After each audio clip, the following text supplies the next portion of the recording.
leg number 2. Purinen of Finland still holding on to third, but he's only got a 4-second margin over Sweden. Alexi Burf 1:44 behind, and now within 15 seconds of a bronze medal, but it's the gold that they're interested in. Novikov of Belarus 1:47, De Lorenzi is there as well. Team 13, Austria with Dominik Landertinger. They've got Christoph Suman on the last leg, so if Landertinger can get back within group, then they may just be able to make something of this one. That would be an exciting day for the Austrians. Their best chance, I think, comes in the men's relay. A very strong squad indeed. Landertinger, Suman, Ada, Mesetic. This is the battle for bronze. Finland versus Sweden. Germany and Norway a long way ahead at this stage.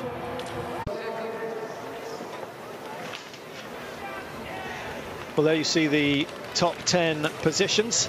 And just in case you blinked and missed them, Germany, Norway, Finland, the leading 3. Sweden, France, Belarus, separated by no more than 8 seconds, all in with a chance of taking the bronze medal today. Italy aren't so far behind, 1:54 behind the leaders, but they're only 23 seconds off bronze at the moment.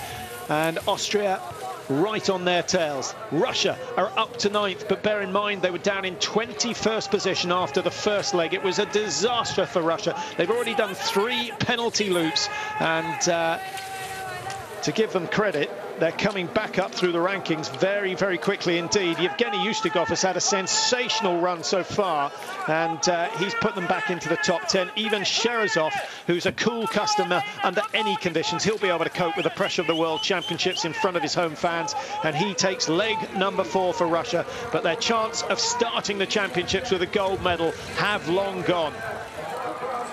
Bjorndalen pushing the pace, 19 seconds down when we last saw him. Then that was extended to 19 coming out of the range. That was extended to 21. But I think Bjorndalen likely to push the accelerator over the last kilometre and a half. He knows full well that if you go too hard coming out of the range, you suffer in the closing stages. Here come Germany. Pfeiffer now with no more than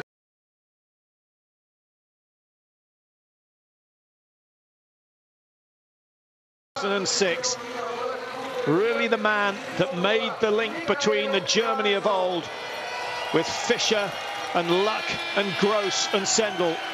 Mickey Grice, a young junior back in 2006, now the mature member of the German team, and it's his task to try and secure Germany's gold medal. They've already won this event on 2 occasions.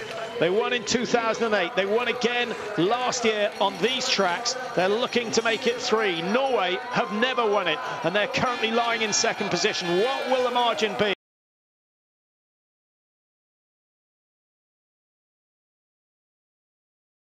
But not by much. Yeah, there is still definitely a race on, and it's up to Terje Boe, the World Cup leader, to try and claw back on Mickey Grice. 23 seconds. It's all about the shooting. Grice effectively has 2 to 3 shot advantage. That's 2 to 3 spare rounds. He certainly can't afford a penalty loop. And only 500 meters in, that famous grimace is there already.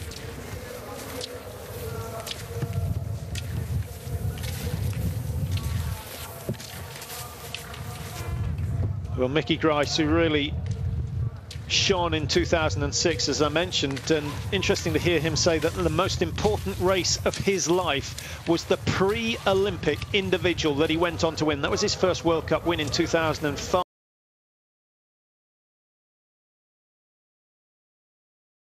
German team, but all the big names in any team, and within a 12-month period he certainly proved just that.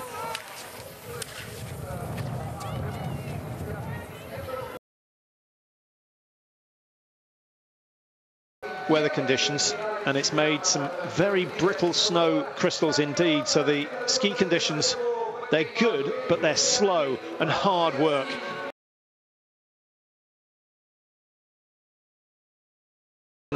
overtaking Finland in the last 10 minutes, and they've still got a battle on. If they want to claim the bronze medal here, it would be a very good start for them. Ekholm, surprisingly, is, I wouldn't say she's let them down, but it's certainly not as good as they might have hoped. France now in 5th, 2:02, and that margin just growing slightly. The Italians in 6th, Belarus just going out on leg number 4. Yevgeny Abramenko needs the race of his life if he's going to get back in touch with the top 3. He's got just over 35 seconds to make up. Austria waiting for the exchange. Landertinger coming round the final corner. He's got another 60 meters to go before Christoph Suman gets his starting orders. And so Austria making up the top 8 in this mixed relay. Magdalena, im Fußball sagt man mal so richtig, die Null muss stehen. Gilt ja im Biathlon auch. Herzlichen Glückwunsch zu dieser tollen Schussleistung. Magdalena Neuner. Ja, danke. Es ist schon wirklich gut, einfach mal alle Dinge wegzuballern. Das habe ich schon sehr lange nicht mehr geschafft. Zwar habe ich wirklich gute saying congratulations on your shooting, and Neuner saying it's fantastic to have a good shooting race. What a way to start. And she says it's so long ago that I hit all 5 in both positions. So she's delighted with the way things have gone so far. How much confidence does she get from this race? Says I was very nervous before the start of the race.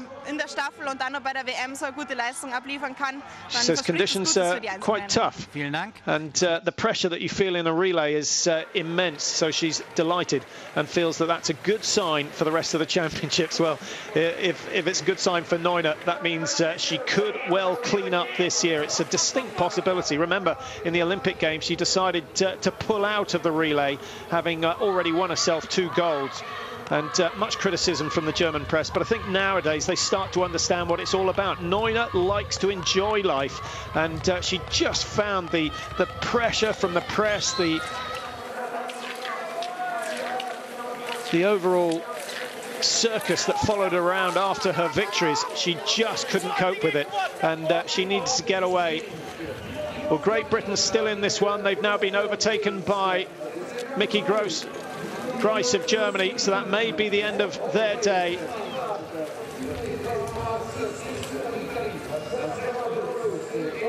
Pete Beyer was due to take the last leg for Great Britain. Not sure if he's going to be allowed to start. Jacko just coming down the home straight, losing 7-8 meters to Mickey Grice, who's starting to prepare for the first shoot in the prone position. Wind conditions looking favourable for Grice and Germany at the moment. It's still blowing from left to right. We've had 1 or 2 strong gusts. It's not been a feature of the race so far, but there have been 1 or 2 strong gusts that certainly provided problems in the early stages. Ever since then, it's been a pretty consistent blow, and particularly for lanes 1, 2 and 3. Terje Boe, 23.9, the margin when he started his run. He'd cut that to less than 17 at the 2.1 kilometre stage, and so will almost certainly be settling alongside Mickey Grice on this first shoot.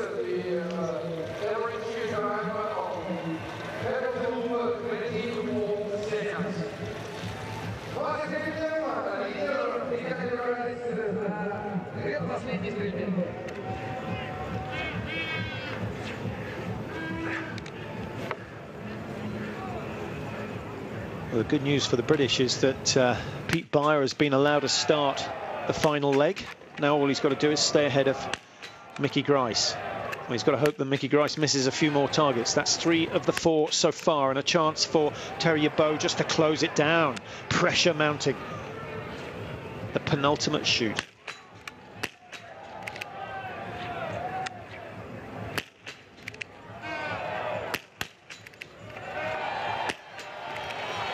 16 seconds was the margin. This last shot is crucial, and Theriault takes his time, clears the 5, and the race is getting tighter and tighter. Now it's all about tactics. Grice will be distraught. 2 misses. He looks up at the big screen and he will see the tall Norwegian right on his heels. They have 5 kilometers to go, but crucially 1 standing shoot still to go. It's Grice leading, Bo of Norway in second. Sweden, Finland, France, Italy, Belarus, all in with a chance of taking the bronze medal. But you feel the gold and silver already taken. But who by? Will it be Germany? Will it be Norway on top come the end of race 1 in the 2011 World Championships? Well, what a way to start. It's a shame that Russia aren't in there, because that would have brought this very partisan crowd to life. They've been disappointed. They've been bitterly disappointed to see Russia falling away on the very first leg, down in 21st position after Svetlana Sleptseva completed. Now, they're not usually very forgiving, the Russian coaches, and I wonder whether we're going to see Svetlana Sleptseva in action again. Surely they have to call on her. Now, the battle for the bronze. Sweden nearest the camera with Carl-Johan Bergman. France with Martin Fourcade. Sensational season so far for him. Finland, who've done so well to get to this stage and still be in the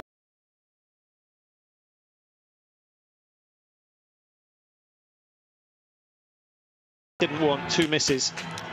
Italy with a chance of moving up into 5th. Good shooting so far from Lukas Hofer. It's not been his strong point so far this season. Can he have the perfect start? A delay, a long delay, and it's gone wide.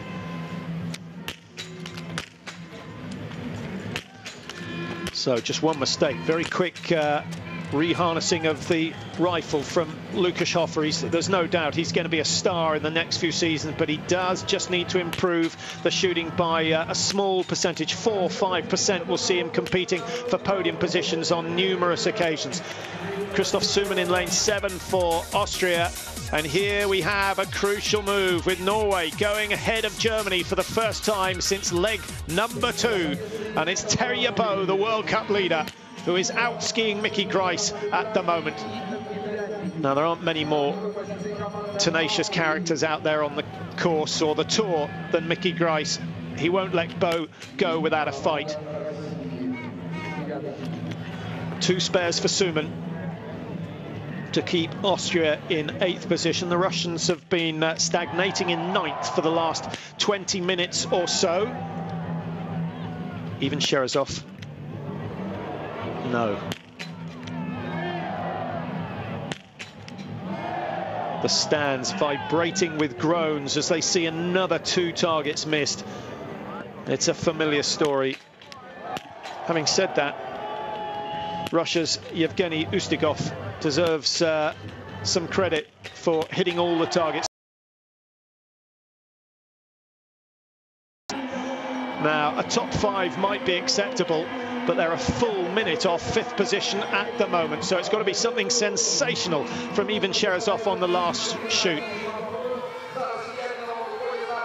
3:23 behind. Nothing short of a disaster. Khanty-Mansijsk, of course, the capital of Russian biathlon. They're developing some very good facilities in Ufa. And that may well be considered as a World Cup venue in the future. Lots of competition. Khanty-Mansijsk, when you bear in mind where we are, it's some 5.5 hours flying. Wasn't a particularly quick plane. I think some may have done it in just under 5 hours, but 5.5 hours it took from Moscow to Khanty-Mansijsk. We're on the edge of the western Siberian plains. It's an astonishing location. The city built on 7 little hills. 17,000 population. The nearest town to Khanty-Mansijsk is some 1,000 kilometers away. And I had to check to make sure I hadn't missed a decimal point. No, it is 1,000 kilometers away from here, the nearest town. So it's remote.